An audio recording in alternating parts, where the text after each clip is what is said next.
आप सबको मेरी नमस्कार। मेरा नाम है अजय। आइए फ्रेंड शुरू करते हैं आज की स्टोरी। और ये आइए हमारे पास पंजाब के जलंधर से। जलंधर के तीन लड़के जिसका नाम पवन, विनोद, राजू। और यहाँ पर राजू का बर्थडे होता है 10 नवंबर वाला दिन होता है सन 2014 में। तो यहाँ पर क्या होता है, पवन और विनोद ये कहते हैं थोड़ा पहले कि भाई राजू तेरा बर्थडे आने वाला है, इस बार का सेलिब्रेट के बारे में क्या सोची है। तो राजू ये कहता है कि भाई इस बार का बर्थडे की पार्टी मैं तुमको ऐसी दूंगा कि तुमने सपने में भी नहीं सोचा होगा कि भाई ये पार्टी अलग ही रही। तो यहाँ पर विनोद ये बोला बोला भाई क्या देने वाला है पार्टी में। तो यहाँ पर राजू ये कहता है यार हम यहाँ पर शहर में पार्टी नहीं करेंगे, शहर में मज़ा नहीं आता है। और मैंने ये सोचा है कि इस बार का हम किसी फार्म हाउस में जाएंगे, एक दो कमरे रेंट पे ले लेंगे, वहां पर अपना फुल एंजॉय करेंगे, फुल मस्ती करेंगे। तो पवन कहता है चल भाई ठीक है, लेकिन हमको पहले से वो जगह बुक भी करनी पड़ती है, तभी वहां की चाबी मिलती है। विनोद बोला चिंता मत करो, जलंधर से 25-26 किलोमीटर दूरी पर एक मेरा मित्र है, उसका फार्म हाउस है और वो तो इस समय यहाँ पर नहीं रहते, बाहर शिफ्ट है, हम उसी के फार्म हाउस में ही एंजॉय करेंगे। विनोद अपना उससे बात करता है तो वो हाजिरी दे देता है और ये कहता है कि भाई जलंधर से लगभग 7 से 10 किलोमीटर अंदर जाकर मेरा फार्म हाउस है, वहाँ पर एक गार्ड मिलेगा और बढ़िया सा वो तुम्हें ताला वाला खोल देगा, अपना वहाँ पर आप एंजॉय करना। अब ये तीनों जने बड़ा खुश होते हैं और जैसे ही 10 नवंबर की डेट आती है, ये अपना शाम को लगभग 6-1 बजे जलंधर से अपनी गाड़ी से निकल जाते हैं। और जैसे ही लगभग रात के 8 बजते हैं तो क्या होता है, कोहरा भी काफ़ी ज़्यादा होता है, ठंड भी अपने उफान पर होती है और यहाँ पर हल्की हल्की बारिश भी शुरू हो जाती है। और ये अपना कच्चे पक्के रास्तों से होते हुए उसी फार्म हाउस की तरफ धीरे धीरे अपना गाड़ी से बढ़ते हैं। और विनोद से ये कहते हैं कि विनोद भाई तुमने क्या वो फार्म हाउस देखा है। तो यहाँ पर विनोद ये कहता है कि भाई मैंने तो उससे बात करी थी, तो उसने ये कहा था कि इस सड़क पर चले जाना, 10 से 12 किलोमीटर की रेंज में तुम्हें राइट हैंड पर एक बढ़िया सी बिल्डिंग मिलेगी और 4 दीवारी करी हुई मिलेगी और बाहर तुम्हें गार्ड मिल जाएगा, वही अपनी जगह है। तो यहाँ पे राजू और पवन कहते हैं कि भाई कैसा पगला है तूने पूरा एड्रेस ले लेता, अब बता या खेतों वाले रास्ते में हम रात भर भटकेंगे, सही है क्या। तो यहाँ पर विनोद बोला टेंशन मत लो यार, पहुंच जाएंगे, अभी हम कितना ही किलोमीटर बढ़े हैं, मुश्किल से 6 किलोमीटर। अब ये जैसे ही फ्रेंड्स लगभग 8 से 9 किलोमीटर क्रॉस करते हैं तो इनको राइट हैंड पर एक पुरानी सी फैक्ट्री नुमा जगह बनी हुई दिखती है और साथ में एक छोटा सा उसी के अंदर मकान बना हुआ दिखता है और ठीक बाहर एक गेट पे गार्ड बैठा हुआ दिखता है। तो विनोद कहता है कि भाई मुझे लग रहा है ये जगह उसी की है। अब ये गार्ड से कहते हैं कि भाई ये घर क्या बलजीत का है। तो वो गार्ड कह देता है हाँ जी भाई साहब ये घर बलजीत का है। तो ये यहाँ पर विनोद और पवन काफ़ी ज़्यादा खुश होते हैं, वो ये सोचते हैं कि चलो भगवान की इतनी अच्छी कृपा हुई, जिस अड्डे पर हमको आना था वो जगह हमको मिल गई। गार्ड से कहते हैं भाई अपना जल्दी से दरवाज़ा खोलो और हमको घर की चाबी दे दो, हम अपना घर जाएंगे, केक वगैरह काटेंगे, अपना एंजॉय करेंगे। अब जैसे ही अपना दरवाज़ा वगैरह खोलते हैं और सीधा अपना चिटाई वगैरह लेकर आते हैं, बाहर बरामदे में बैठ जाते हैं। सबसे पहले ये अपना केक काटते हैं, जो भी इनकी फॉर्मेलिटी थी। उसके बाद ये अपना खाना पीना शुरू करते हैं, बियर वगैरह पैक शैक वगैरह खूब लगते हैं। और ये तीनों जने अपना वहाँ बैठकर एंजॉय कर रहे थे हल्की हल्की लाइट में। यहाँ पर विनोद ने भी अपनी भी कुछ भूतिया स्टोरियाँ सुनानी शुरू कर दी और उसके बाद कहीं ना कहीं पवन ने भी स्टोरियाँ सुनानी शुरू कर दी। अब ये कहते हैं कि राजू तू भी कोई स्टोरी सुना, तेरे पास भी कुछ एक ऐसे सीन होंगे। भाई माहौल ही ऐसा है, तो इस माहौल में तो ये स्टोरियां सुनने का मजा ही कुछ और आता है। राजू कहता है कि भाई मैं स्टोरी तो नहीं सुनाऊंगा, मैं एक वीजी बोर्ड लाया हूँ। वीजी बोर्ड से ये होता है कि अगर कोई भी भूतिया शक्ति हो, कुछ भी हो, आप उसको अपने तक बुला सकते हो। यहाँ पर विनोद और पवन बड़े खुश होते हैं, बोले क्या ऐसा भी कोई सामान होता है जिससे हम भूतिया शक्ति को बुला लें, और ये वीजी बोर्ड से हम बुलाएंगे कैसे। तो राजू ये कहता है कि भाई चिंता मत करो, यूट्यूब सर्च करेंगे उससे सब कुछ पता लग जाएगा। तो यहाँ पर विनोद ये कहता है कि भाई यहाँ पर रेंज ही कहाँ आएगी, मेन रोड से लगभग 14-15 किलोमीटर हम अंदर आ गए, यहाँ पर रेंज ही कहाँ है। तो राजू कहता है चिंता मत करो, मैंने पहले ही ऑफलाइन इसको रिकॉर्ड कर कर रखा है और ये जैसे जैसे हमें बताएगा हम वैसे वैसे करेंगे। अब ये वीजी बोर्ड निकालते हैं, मोमबत्तियां जलाते हैं और अपना हॉरर एक्टिविटी शुरू करने की कोशिश करते हैं कि कोई भी भूतिया शक्ति, कोई भी चुड़ैल प्रेत हमारे सामने आए। ये लगभग पौना घंटा लगाते हैं लेकिन कोई भी इनके साथ ऐसा हॉरर सीन नहीं होता। और यहाँ पर राजू को काफ़ी गुस्सा आता है। वो ये कहता है कि भाई ये मेरे चाचा का लड़के का था, 4000 का खरीदा, साला सब बेकार की बात है। वो इस तरीके से लेता है और फेंक देता है जो बाहर मैदान होता है वहीं पर ही। और ये कहते हैं कि चलो भाई सोने चलते हैं। और ये फार्म हाउस भी कितना प्यारा है, मेरा दिल तो ये करता है कि भाई 2-4 दिन हम यहीं पर बिताएं। अब ये जैसे ही सोने के लिए जाते हैं, एक ही कमरा इनका होता है, डबल बेड होता है, ये सो रहे थे। जैसे ही रात के 12 से 1 बजते हैं तो यहाँ पर विनोद की आंख खुलती है। विनोद को क्या महसूस होता है कि किचन में काफ़ी ज़्यादा खटपट की आवाज़ आ रही है, जैसे कोई बर्तन इधर से उधर कर रहा हो। विनोद उठता है, धीरे से किचन के पास जाकर देखता है तो क्या उसको पड़ा हुआ मिलता है, जो वीजी बोर्ड राजू ने बाहर फेंक दिया था वही वीजी बोर्ड वहाँ पर पड़ा हुआ है।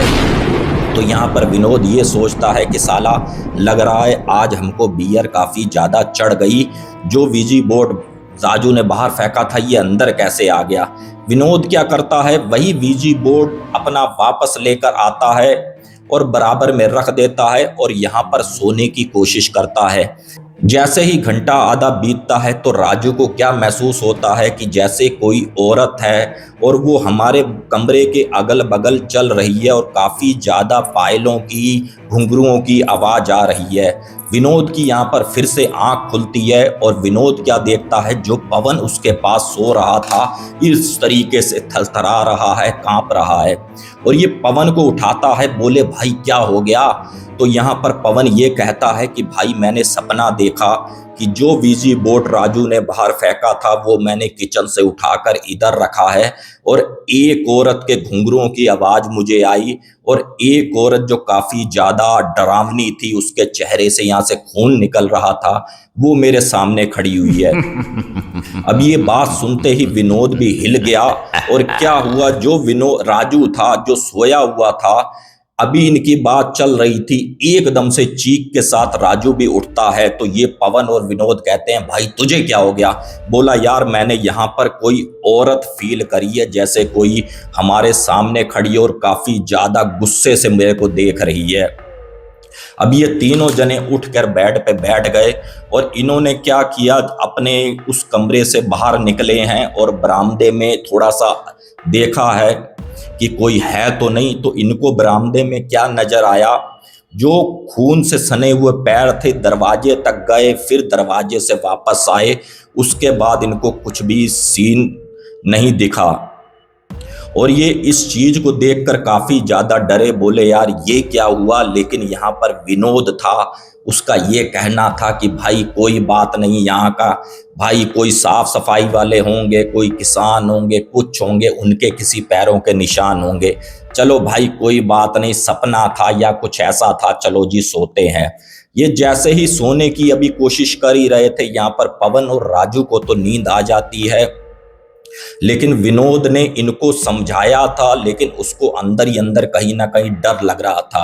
अब विनोद की नज़र क्या थी, ठीक दरवाजे की तरफ थी कि भाई कोई ऐसी एक्टिविटी अगर होगी तो वो फिर से दिखेगी, नहीं तो नहीं दिखेगी। अब जैसे ही सोचते सोचते यहाँ पर 3-3:30 बजते हैं तो एकदम से क्या होता है, विनोद के ठीक चेहरे पर किसी ने ऐसे करके हाथ किया है और विनोद झल्लाता हुआ उठा और क्या देखता है कि भाई यहाँ पर पवन भी अपनी गहरी नींद में है, राजू भी यहाँ पर गहरी नींद में है। और विनोद ने जैसे ही उठकर अपना थोड़ा सा बाहर गया है और खिड़की से उस गार्डन को देखा तो वहाँ पर वही औरत खड़ी हुई है और इनकी तरफ देखकर काफी ज्यादा हंस रही है। और विनोद की वहां पर कोई भी फ्रेंड्स आवाज नहीं निकल रही, ना विनोद वहां पर कुछ बोल रहा है ना कुछ बड़बड़ा रहा है। बस उसी तरीके से मूर्ति बना हुआ है। और किसी तरीके से लगभग घंटे आधे बाद पवन की आंख खुली। पवन ने विनोद के पीछे से हाथ मारा, बोले भाई तू यहाँ पर कर क्या रहा है। तो विनोद ये कहता है कि भाई मुझे वही औरत दिखी है इसी गार्डन में घूमती हुई, और भाई मुझे बड़ा डर लग रहा है यार, हम यहाँ से चलते हैं। तो पवन ये बोला पगले अभी समय तो देख ले, और कितना ज्यादा बाहर कोहरा है, क्या इस समय जाना सही रहेगा, और हमने पूरी रात का पैसा दिया है, तो चुपचाप यहाँ पर सो जा। अब ये विनोद को समझाते हैं कि भाई चल कुछ नहीं, जैसा भी है। विनोद यहाँ पर सो जाता है और मुश्किल से 15-20 मिनट बीतते हैं तो राजू एकदम से चीख के साथ उठता है और ये कहता है कि भाई मेरा कोई गला दबा रहा है, कोई औरत मेरा गला दबा रही है। वो ये कह रही है तुझे तो मैं अपने साथ लेकर चलूंगी, और तुम मेरे स्थान पर कर क्या रहे हो, तुमने इस स्थान को दूषित किया है, तुमने यहाँ पर मांस खाया है, तुमने यहाँ पर मदिरा पान पिया है, अब मैं तुमको अपने साथ लेकर जाऊंगी। पागलों जैसी यहाँ पर राजू हरकतें करने लगा और धीरे धीरे जो खौफ था पवन और विनोद का भी कहीं ना कहीं बढ़ने लगा। और इसी के साथ ही मैं आपको बता दूं लगभग सुबह के 7 साढ़े 7 बज चुके थे। अब इन्होंने कहा कि क्यों ना हम भाई साहब अपना पैकिंग शैकिंग करें, जो भी साजो सामान लाए थे हम अपना यहाँ से निकलें। ये अपना जो भी इनका जो पजामा वगैरह पहना हुआ था और जो कपड़े वगैरह पहने थे ये अपना चेंज करते हैं और बाहर निकलने की जैसे ही कोशिश इन्होंने करी तो ठीक दरवाजे के सामने वही औरत दिन दोपहरी में इनको खड़ी हुई दिखी। और ये जैसे ही उसको देखते हैं एकदम से चीख के साथ तीनों के तीनों वहीं गिरते हैं और यहाँ पर बेहोश हो जाते हैं। अब ये जैसे ही इनको होश आती है फ्रेंड्स, मैं आपको बता दूं ये अपना कोई भी सामान था, कुछ भी था, अपना फोन था, सब का सब वहीं छोड़ देते हैं और ये सोचते हैं कि हम भाई साहब यहाँ से जैसे तैसे बाहर निकलें। और जो इनकी गाड़ी खड़ी थी फार्म हाउस के बाहर खड़ी हुई थी और ये वहां से जैसे नंगे पैर कह लो कुछ कह लो भागे। अपना जैसे ये बाहर गए तो इन्होंने उस फार्म हाउस की तरफ मुड़कर देखा तो इनको क्या नजर आया कि उसी खिड़की पर हम तीनों खड़े हुए हैं और कोई नहीं, और पीछे वो औरत राजू के कंधे पर इस तरीके से हाथ लगाए हुए है। और एक तरफ हमने अपने आप को देखा, एक तरफ हमने उनको देखा जो वहां पर हम ही खड़े थे। अब हम जैसे ही अपने शहर में गए, अपने घर पहुंचे तो यहाँ पर हमारे परिवार वाले ये बोले भाई आज 14 तारीख हो गई, तुम कहाँ पर थे भाई, कौन सा तुम बर्थडे मना रहे थे जो 4 दिन के बाद आए हो। यहाँ पर राजू और विनोद पवन ने ये सोचा क्या साला हम 3 दिन तक वहां पर बेहोश पड़े हुए थे। अब यहाँ पर इन्होंने जो भी हॉरर इंसिडेंट इनके साथ हुआ था इन्होंने अपने घर में भी बताया। किसी ने विश्वास किया, किसी ने मजाक समझा। और ये जैसे ही उस बिल्डिंग से बाहर निकले थे, मैं आपको थोड़ा सा एक बात और मेंशन कर दूं, जो नज़ारा इनको रात को दिख रहा था और सुबह के समय इनको ऐसा लगा जैसे पुरानी कोई बंद पड़ी फैक्ट्री हो और कोई भी वहां पर गेट पे गार्ड नहीं था, दरवाजा टूटा हुआ था। जो रात का नज़ारा था जैसे कहीं लग्जरी हो और दिन के समय पे ऐसा था जैसे कितना खंडर में इन्होंने रात बिताई हो। और ये जो भी हॉरर इंसिडेंट इनके साथ हुआ किसी और ने नहीं, मुझे राजू ने भेजा है। राजू ने ये कहा जे भैया ये सारा सीन आज भी हमारी आंखों के आगे ताज़ा है और वो सन 2014 का मेरा जन्मदिन मुझे आज भी पूरा का पूरा याद है, किस तरीके से चुड़ैल होती है, किस तरीके से भूत होते हैं। और जब हमने उस लोकेशन पर फिर से विजिट करने की सोची, दाएं बाएं के गांव वालों से पूछा तो उनका ये कहना था कि भाई ये काफ़ी समय से ये फैक्ट्री थी, राइस मिल थी, ये बंद हो गई। यहाँ पर एक परिवार रहता था जिसकी बीवी ने यहाँ पर फांसी लगा ली। उसके बाद काफ़ी सारे इंसिडेंट होने लगे तो यहाँ का जो मालिक था उसने इस प्लांट को बंद कर दिया और उसके बाद ये प्लांट कभी चला ही नहीं। तो बाकी फ्रेंड्स, ये थी आज की छोटी सी स्टोरी। अगर आपको पसंद आई हो तो प्लीज़ चैनल को सब्सक्राइब करें, एक प्यारा सा कमेंट करें ये आर्टिकल आप कहाँ से देख रहे हैं। और साथ ही एक बात ये कहूँगा, अगर आप कहीं भी नाइट आउट करने की सोच रहे हैं, अगर आप ये सोच रहे हैं कि चलो जी हम कैंपिंग करेंगे अनजानी जगह पर जाकर, या कहीं भी हम फार्म हाउस में जाएंगे अनजानी जगह पर, तो फ्रेंड्स पहले उस जगह को जांच लेना, पड़ताल लेना, वहाँ के लोकल लोगों से जानकारी निकाल लेना कि भाई हर चीज़ सही है। कहीं ऐसा ना हो आपके साथ कोई ऐसी गतिविधि हो जाए जो आपकी पीढ़ियों को भी उस चीज़ की वजह से वो सजा भुगतनी पड़े। जय हिंद, जय भारत।